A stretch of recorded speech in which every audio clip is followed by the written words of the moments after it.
सीताराम सीताराम सीताराम कहिए, कोरोना से बचना है तो घर से पढ़िए। सीताराम सीताराम सीताराम कहिए, कोरोना से बचना है तो घर से पढ़िए। चलिए, कैसे हैं आप लोग? ठीक ठाक हो गए? आशा करेंगे।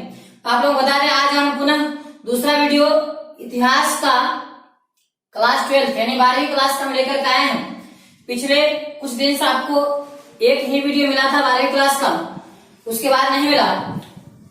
इसका रीजन यही था कि हमारे रिलेशन में एक बड़ी माँ थी जिनका स्वर्गवास हो गया था, और उसी कारण हम लोग थोड़ा नखवाल काम धंधा में फंसे हुए थे, इसलिए हम लगातार वीडियो नहीं दे पा रहे थे, जिसके लिए हमें खुद खेद है।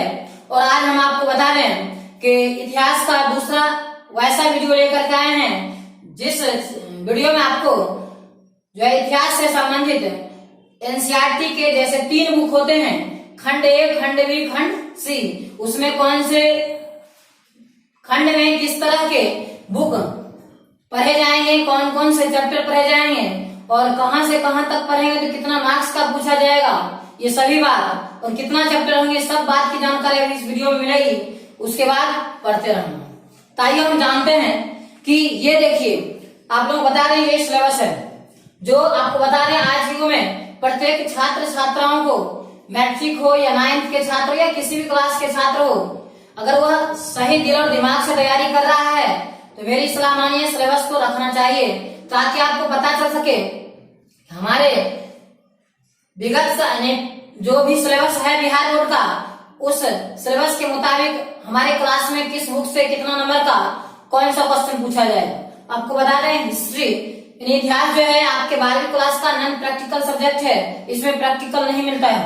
आपको 100 का 100 नंबर थ्योरेटिकल पॉइंट होगा जो आपको एग्जाम हॉल में ही लिखना पड़ेगा। अर्थात आपको वहां मिलेगा 60 ऑब्जेक्टिव, जिसमें आपको बनाना कितना है, 50 बनाना है। इधर आपका 2 नंबर 5 नंबर का क्वेश्चन जो होता है ये आपको मिलेगा इधर 50 नंबर का, अर्थात 50 ऑब्जेक्टिव, और ये सब्जेक्टिव तौर पर आपको 50 नंबर का पूछा जाएगा। तो समझिए कितना पड़ गया, 100 नंबर। तो आइए, क्यों नहीं है, आपको हम उस तमाम चैप्टरों के बारे में जानकारी दें। सबसे पहले आइए आपको बता दें कि इतिहास के एनसीईआरटी लेवल का, क्योंकि देखिए यदि आपको बेहतर इतिहास के विषय में या आर्ट्स पेपर में अच्छे नॉलेज लेना है तो एनसीईआरटी के साथ साथ और भी बुक पढ़े तो और बेहतर है, बट एनसीईआरटी को साथ में लेना है। अभी जो हम लोग कुछ सिलेबस बताएंगे एनसीईआरटी के हिसाब से बताएंगे, ताकि एनसीईआरटी का भी ज्ञान रहेगा तो आने वाले दिनों में आप बड़े से बड़े आईएएस आईपीएस तक के कंपटीशन को फेस कर सकते हैं। क्योंकि आपको पता है उसमें इतिहास यानी आर्ट्स से संबंधित, चाहे पॉलिटिकल हो, हिस्ट्री हो, ज्योग्राफी से संबंधित ज्यादा क्वेश्चन पूछे जाते हैं। ऐसे आज के जमाने में तो आईएएस आईपीएस के फॉर्म फिलअप करने वाले या निकालने वाले किसी भी निकाय का हो, चाहे आर्ट्स का हो, कॉमर्स का हो, साइंस का हो, कोई फर्क नहीं पड़ता है, नॉलेज हो तो आप निकाल सकते हैं। बट साइंस ये आर्ट्स वाले का उसमें ज्यादा फायदा होता है, क्योंकि पूरा देश दुनिया के बारे में उसमें ऑब्जेक्टिव क्वेश्चन पूछे जाते हैं। उन बातों को हम ध्यान में रखते हुए हम चाहते हैं कि आज सबसे पहले क्यों नहीं 3 वह बुक का जानकारी दें, जिससे कुछ ऐसे क्वेश्चंस हैं जो पूछे जाते हैं, उसमें पढ़ना क्या क्या है। आपको बता दें कि खंड यानी एक पुरातत्व एवं प्राचीन भारत, आपको एक बुक आएगा एनसीईआरटी का, 3 बुक आता है। कितना आता है? 3 बुक, जिसमें पुरातत्व एवं प्राचीन भारत, जिसमें आपका 4 अध्याय रहेगा। कितना रहेगा? 4 अध्याय। और इससे आपको बता रहे पूछा जाता है 25 नंबर का। एक बुक 4 अध्याय पढ़ना, कितना पूछा जाएगा? 25 मार्क्स, जिसमें आपको बता रहे हैं 4 अध्याय रहेगा। फिर से बता दें कितना रहेगा? 4 अध्याय। अब सोचिए 25 मार्क्स टोटल पूछा जाएगा, उसका 50% अंदाजा लगाइए। ऑब्जेक्टिव निश्चित होगा, यानी लगभग 12 से 13 ऑब्जेक्टिव रहेंगे, उसके बाद क्वेश्चन रहेंगे। फिर आपको बता दें दूसरा बुक है खंड बी के अंतर्गत मध्यकालीन भारत, जिसमें आपको रहेगा 5 अध्याय। कितना रहेगा? 5 अध्याय, अर्थात आपको 5 से 9 तक, 5, 6, 7, 8, 9, 5, 4, 9 आता, बट 5 को भी जोड़िए तो आपका कितना होता है? 5 अध्याय, जिससे आपको पूछा जाएगा कितना? 30 मार्क्स का। यानी इसमें 50% ऑब्जेक्टिव अगर आप लेते हैं तो 15 नंबर का ऑब्जेक्टिव पूछा जाएगा। उसके बाद खंड सी यानी अंतिम बुक है आधुनिक भारत, जिससे आपको पूछा जाएगा 7 अध्याय। कितना पूछा जाएगा? 7 अध्याय, जिसमें आपको बता दें एक अंतिम वाला अध्याय वैसा है, जो 16वां अध्याय के नाम से जाना जाता है, जिसमें समझिए भारत का मानचित्र। आप 10th के भूगोल में मानचित्र अध्ययन जरूर पढ़े होंगे, क्योंकि 10th के भूगोल का सबसे अंतिम पार्ट यानी अंतिम चैप्टर जो है मानचित्र अध्ययन है। और वही चैप्टर यहाँ भी है, उससे अकेले पूछा जाता है 10 मार्क्स का। यानी आपको मानचित्र के तौर पर कुछ विश्लेषण करना है जो क्वेश्चंस में दिए जाते हैं, जिस आधार पर हम आपको जरूर पढ़ाएंगे। तो आइए क्यों नहीं हम जान लें कि आखिर किस बुक से कितना नंबर और किस बुक से कौन कौन से चैप्टर आते हैं। तो आइए देखते हैं कौन से बुक क्या है। तो सबसे पहला समझिए आपका यानी खंड ए के अंतर्गत आने वाला एक बुक है, उसका नाम आपका है पुरातत्व एवं प्राचीन भारत। पुरातत्व एवं प्राचीन भारत। इससे आपको पूछा जाए कितना नंबर, 25 अंक। उसके बाद दूसरा बुक आता है, इसको आप चाहें तो खंड बी नाम दे सकते हैं, मध्यकालीन भारत। मध्यकालीन भारत। आइए तीसरा आपका बताते हैं, इससे जो है आपको पूछा जाएगा कितना नंबर का, तो 30 अंक का। अब खुद जोड़िए 30 और 25, 55 पूछता है, बचा कितना, 100 में 55 घटाइए 45। उसके बाद बचता है आपका खंड सी, जिसमें आपका आधुनिक भारत, आधुनिक भारत के साथ साथ मानचित्र अध्ययन को समझिए क्या करना, पढ़ना। जिसमें आपको बता रहे हैं ये जो आधुनिक भारत है, इससे पूछा जाता है आपका यहाँ मानचित्र अध्ययन समझिए कितना नंबर, 10 नंबर। आप खुद जोड़िए 25, 30, 55, 10, 65। उसके बाद 100 में 65 घटा दीजिए, कितना बचता है, 35। अर्थात ये आधुनिक भारत जो बुक है, इससे कितना पूछा जाएगा, 35 अंक का। इसलिए आप समझ चुके होंगे कि 100 मार्क्स का आखिर किस बुक से पूछा जाता है, उसमें कितना चैप्टर होते हैं, हम इसको जानते हैं। तो आइए अब हम जानते हैं कि जो पहला बुक बताया गया था वह पुरातत्व एवं प्राचीन भारत से कौन कौन से चैप्टर हैं। और आपको इस बात को बताने से पहले हम चाहते हैं इस वीडियो को आप लाइक, सब्सक्राइब और बेल बटन को जरूर दबाएं। कारण क्या होता है, ग्रामीण क्षेत्र में बहुत ऐसे बच्चे होते हैं अपनी गरीबी, आर्थिक स्थिति कमजोर होने के कारण आर्ट्स पेपर रह करके भी अच्छी तरह से पढ़ाई नहीं कर पाते हैं। इसलिए इस वीडियो को उस छात्र तक जरूर पहुंचाइए, ताकि गरीब से गरीब छात्र भी कम से कम मोबाइल के बहाने भी अच्छी तरह से क्या कर सके, पढ़ाई को कर सके। और यहाँ आपको इतिहास ही नहीं, ज्योग्राफी, पॉलिटिकल साइंस, मनोविज्ञान, सोशियोलॉजी, जो भी आर्ट्स पेपर के विषय हैं सभी आपको बेहतर ढंग से मिलेंगे।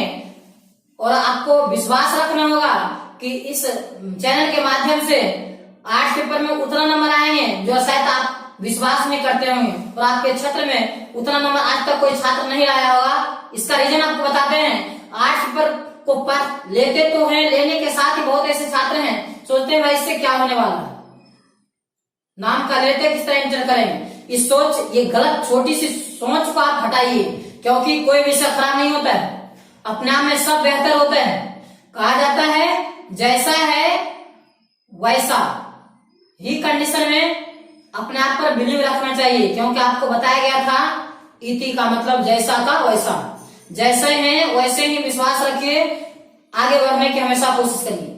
इसलिए इस वीडियो को उतना शेयर करिए जो अधिक से अधिक बच्चों तक फैले जाए, ताकि बेहतर ढंग से वह इस चैनल पर मिलने वाले जो भी 10th 12th के चाहे आर्ट्स पेपर हो, साइंस पेपर हो, पढ़ाए जा रहे हैं विभिन्न तरह के शिक्षकों के माध्यम से उन्हें मिल जाए, ताकि वह घर बैठे अच्छी तरह से क्या कर सके, पढ़ाई कर सके।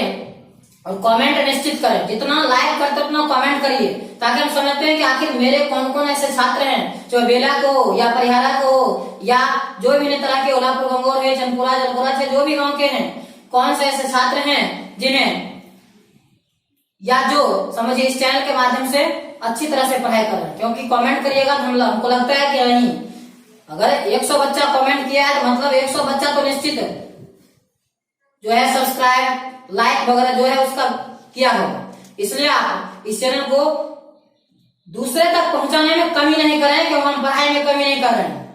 आइए जानते हैं वह 4 चैप्टर कौन सा है जो पुरातत्व एवं प्राचीन भारत अर्थात खंड 1 के बुक में पढ़ा जाता है। आइए उस चैप्टर का नाम हम जानते हैं। पहला चैप्टर है प्रथम शहर की कहानी।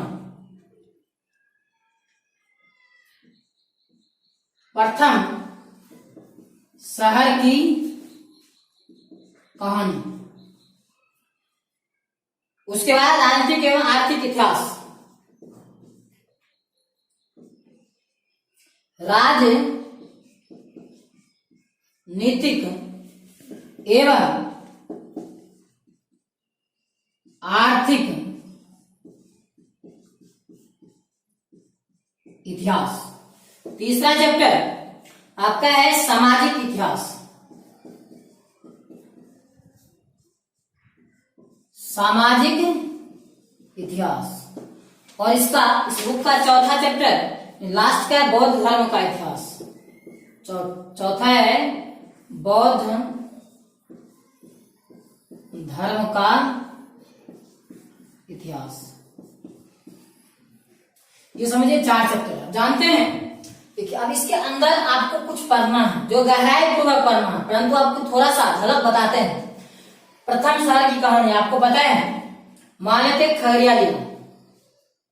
क्या आप कभी सोचे खगड़िया जिला का नाम किसने दिया, क्यों दिया, आखिर इस जगह का नाम खगड़िया क्यों पड़ा? जहां तक हमें जानकारी आपको बता देते हैं, हमने भी बुजुर्गों से कुछ सीखे जरूर है। खगा मतलब आपको संस्कृत में चल रहा है, क्या होता है? पक्षी। जैसा कि हमें पता है कि जहां खगड़िया जिला है वह बहुत साल पहले वहां खगा यानी पक्षियों का क्या था? बसेरा था, जिसके कारण उस जगह का क्या नाम दिया? खगड़िया। क्योंकि जब शहर का निर्माण हुआ धीरे धीरे तो वहां से पक्षी धीरे धीरे क्या हो गए? लुप्त होता चला गया। तो पक्षियों के बसेरा स्थान होने के कारण ही उस जिला का नाम क्या रखा गया? खगड़िया। खगर प्लस रिया, खगड़िया, सीधा समझिए। तो कहीं ना कहीं किसी भी तरह का प्रथम शहर का मान लेते, अभी हमारे देश में बहुत सारे शहर हैं, सैकड़ों हजारों शहर हैं। क्या कोई ऐसे जरूर शहर होंगे जिसका निर्माण प्रथम बार हुआ होगा? पहले तो आपको पता है राजाओं महाराजाओं का शासन चलता था। तो प्रथम शहर की कहानी अर्थात पहले जमाने में धीरे धीरे शहर का विकास होते गया, हम उसके बारे में जानेंगे। आइए राजनीतिक एवं आर्थिक इतिहास। आपको पता है राजनीतिक और आर्थिक, हम देश के बारे में राजनीतिक और आर्थिक रूप से हम जानेंगे कि आखिर राजनीतिक क्या इतिहास रहा है पहले का और आर्थिक इतिहास क्या रहा है। जैसा कि आपको पता है कि हमारे देश में सबसे ज्यादा शासन करने वाले हमारे देश के कांग्रेस पार्टी थे। इतना तो समझ में आ गया होगा कि हाँ कांग्रेस पार्टी थे, जो एक क्या है? राष्ट्रीय पार्टी है। क्योंकि देश में देखिए 2 पार्टी होते हैं, राष्ट्रीय पार्टी और क्षेत्रीय पार्टी। इसमें आपका मान लेते हैं लोक जनशक्ति पार्टी, जो परिषद क्या है, ये बिहार का क्षेत्रीय पार्टी है। तो राजनीतिक पार्टी के बारे में, आर्थिक इतिहास, देश के आर्थिक कंडीशन के बारे में समझेंगे। उसके बाद सामाजिक इतिहास। आप जानते हैं सोशल साइंस, शॉर्ट में कहा जाता है एसएसटी, सोशल स्टडी, यानी सामाजिक अध्ययन के बारे में हम इसमें जानेंगे। और बौद्ध धर्म का इतिहास। खैर भगवान बुद्ध के बारे में आप भी कभी सुने होंगे कि इन्होंने इंसान रहते हुए ऐसे ऐसे कर्म किए जिन्हें दुनिया भगवान के नाम से पूजते हैं, पूजा करते हैं। इन तमाम बातों को हम इस चैप्टर में अर्थात ये पहला बुक में समझिए, ये पहला बुक में हम समझेंगे, डिटेल्स में समझेंगे। फिलहाल हम अभी थोड़ा थोड़ा समझा रहे हैं ताकि आपको लगे कि नहीं सही में ये सब हम पढ़ेंगे। आइए हम जानते हैं दूसरा बुक में क्या पढ़ेंगे। आइए तो आपको हम बता रहे फिर कि जो अभी तुरंत बताया गया था दूसरा बुक यानी मध्यकालीन भारत, उसमें हम क्या क्या पढ़ेंगे। तो आइए चौथा चैप्टर कब तक तो उसमें था, 5वां से होगा। 5वें जो बता रहे कृषि विषयक संबंध।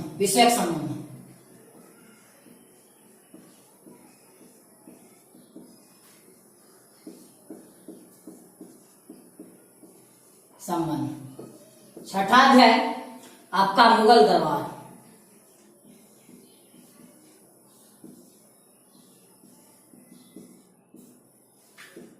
उसके बाद 7वां अध्याय नूतन स्थापत्य कला।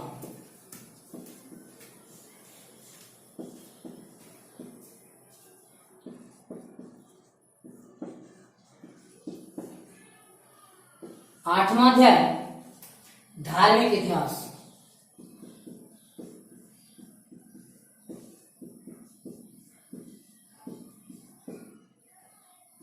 और अंतिम अध्याय मध्यकालीन समाज।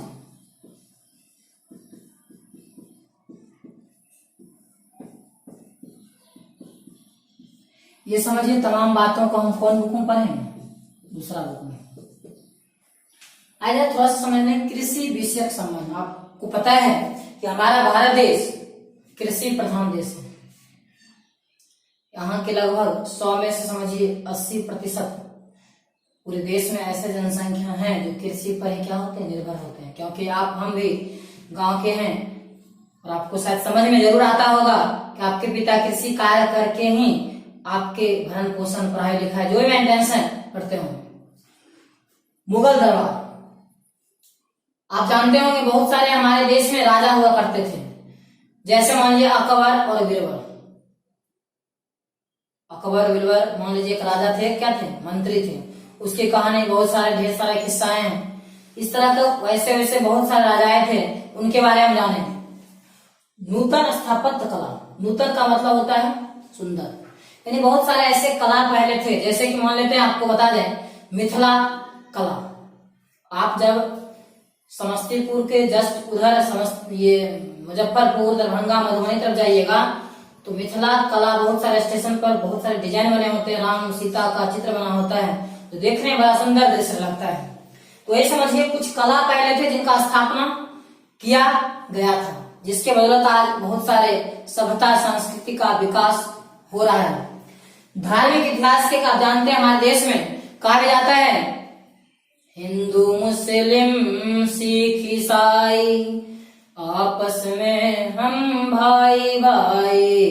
हिंदू मुस्लिम सिख ईसाई आपस में हम भाई भाई। कहने का अर्थ ये है कि धार्मिक यानी हमारे देश में 4 धर्म के लोग जरूर हैं, लेकिन आपस में मतभेद नहीं, भावना बना के रखना होगा। उसी बात को पढ़ना है। मध्यकालीन समाज, मध्यकालीन का मतलब पहले का समाज आज के मॉडर्न युग में। समझिए कुछ ना कुछ फर्क है। अब समाज के बारे में जानेंगे। आइए हम जानते हैं तीसरा बुक में क्या पढ़ेंगे। आइए लास्ट का तीसरा बुक जो आपको बताया भी गया था, वह बुक का नाम था आधुनिक भारत। उसमें हम पढ़ेंगे, समझिए हम 9 अध्याय तक पढ़े तो टोटल 16 पढ़ना था, 7 अध्याय में आएगा। देखते हैं कौन कौन सा अध्याय है। 9 के बाद 10वां अध्याय औपनिवेशीकरण एवं ग्रामीण सभ्यता। औपनिवेशीकरण एवं ग्रामीण सभ्यता। 11वां अध्याय 1857 आंदोलन का प्रतिनिधित्व। आइए 12वां अध्याय उपनिवेशवाद एवं भारतीय शहर। उपनिवेशवाद एवं भारतीय शहर।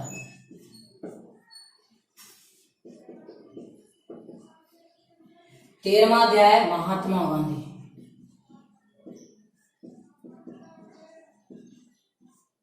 14 14वां अध्याय विभाजन,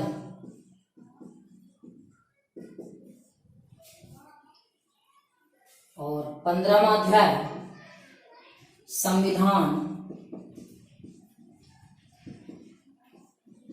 का निर्माण, और लास्ट का समझिए 16वां अध्याय, जिससे पूछता है कितना नंबर, 10 नंबर का मानचित्र अध्ययन। यही एक अकेला चैप्टर है, इकलौता, जिससे एक ही चैप्टर से पूछा जाएगा 10 नंबर। इस पर ज्यादा ध्यान देना है। आइए जो समझते हैं औपनिवेशीकरण एवं ग्रामीण सभ्यता। औपनिवेशीकरण क्या होता है? आप जानते हैं कि हर समाज में विभिन्न तरह के लोग उद्योग धंधे करते हैं, और बड़े कुछ ऐसे देश भी होते हैं हमारे ही देश में जहां 5000 से ज्यादा विदेशी कंपनी है। विदेश की कंपनी आकर के यहाँ अपना उद्योग धंधा चला रहे हैं।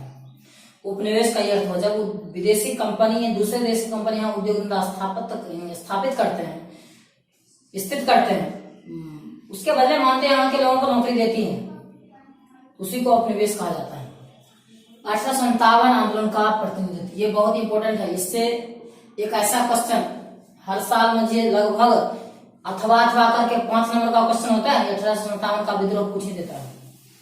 इसके बारे में डिटेल्स पढ़ना, आखिर विद्रोह क्यों हुआ, कोई भी क्रांति क्यों होता है, कहीं ना कहीं उसका रीजन होता है। इस बात को समझिए। उपनिवेशवाद तभी समझाया गया था। उपनिवेशवाद, औपनिवेशवाद और उपनिवेशवाद दोनों में फर्क कितना ही होता है। इसमें विदेशी कंपनी उद्योग धंधा स्थापित करते, इसमें देश का कंपनी, सीधी बात। महात्मा गांधी तो खैर आजकल बच्चा जान रहा है, नोटों में भी उनका चिन्ह होता है, सॉरी ये फोटो बना होता है कि नहीं होता है। तो महात्मा गांधी के बारे में जानेंगे, आखिर हमारे राष्ट्रपिता थे, क्यों थे, उन्होंने देश के लिए क्या क्या किए, क्या क्या कुर्बानियां दी, उनके और भी पूर्वज या आगे की पीढ़ी के बारे में सब डिटेल समझाने। उसका विभाजन, क्योंकि आपको बता दें कि जब आजाद हुआ था हमारा देश, तो उसी समय भारत पाकिस्तान में क्या हुआ था, विभाजन। उसके बाद हाल फिलहाल ही आपको पता है कि जम्मू कश्मीर, क्योंकि पहले 28 राज्य था, अब 30 राज्य हो गया, कहीं ना कहीं बंटवारा हो। और आपको पता है 15 नवंबर 2000 ईस्वी से पहले तक हमारा बिहार झारखंड एक ही राज्य था। लेकिन आज आपको पता है निश्चित रूप से होगा कि झारखंड और बिहार अलग अलग राज्य हो चुका है। तो उस तरह धीरे धीरे क्या हो गया, होता गया, विभाजन होता गया, स्टेट बढ़ता गया। उसी बारे में जानेंगे आखिर हमारे देश में विभाजन हुआ कैसे, क्यों हुआ, कौन कौन सा राज्य, किस राज्य से कौन कौन सा राज्य का बंटवारा हुआ। आपको बता दें हमारे पहले जो बिहार थे, उड़ीसा थे और ये बंगाल, जहाँ की मुख्यमंत्री है ममता बनर्जी, और झारखंड, ये सब चारों एक ही राज्य में जुड़ा हुआ था। समझिए धीरे धीरे समय के साथ क्या होता गया, बंटवारा होता गया। वही आज समझिए 4 स्टेट बन चुका है। कौन कौन, पश्चिम बंगाल, उड़ीसा, झारखंड और बिहार। जो बिहार से तीनों अलग हुआ है।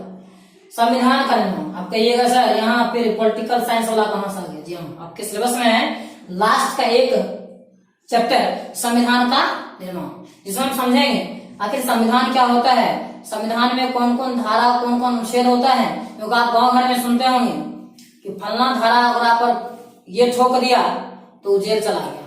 तो कहीं ना कहीं मुकदमा होता है, दर्जा होता है, नियम होता है, उसी के तहत उसको सजा भुगतना पड़ता है। और लास्ट में हम जानेंगे मानचित्र अध्ययन, जो भारत के साथ साथ बिहार या अदर स्टेट के मानचित्र को हम जानेंगे। और उसमें यह भी जानेंगे कहाँ किस तरह के जो है खनिज या अयस्क या जो भी पेट्रोलियम है, कोयला है, पाए जाते हैं। ये तमाम समझिए आपको पढ़ना है 3रा अंक में। और आपको फिर हम लास्ट में कहना चाहेंगे, आपको अगर किसी तरह का दिक्कत हो तो आप कमेंट निश्चित करें, लगे कि हाँ आप मेरे साथ हमेशा लगे हुए हैं। तो पुनः हम अगला वीडियो लेकर के हम बुक के माध्यम से मिलेंगे, जो हम कोशिश करेंगे वैसे वैसे चैप्टर को पढ़ावे जो आपको दिल लगे। क्योंकि इतिहास पता है ना, उसमें ऐसा कहानी होता है जो कहेंगे तो टाइमिंग का पता नहीं चलता है। फिर भी हम चाहेंगे छोटे छोटे अंतराल पर ही कम समय का ही वीडियो डालें, ताकि आप निश्चित रूप से परिपूर्ण वीडियो को देखें। और कोई वीडियो डालेंगे चाहे क्लास जो भी आप पूरा देखें तब आपको सब कुछ समझ में आएगा। तो इसी बातों के साथ हम इस वीडियो को यहीं रोकते हैं, पुनः नेक्स्ट डे में अगले वीडियो को लेकर।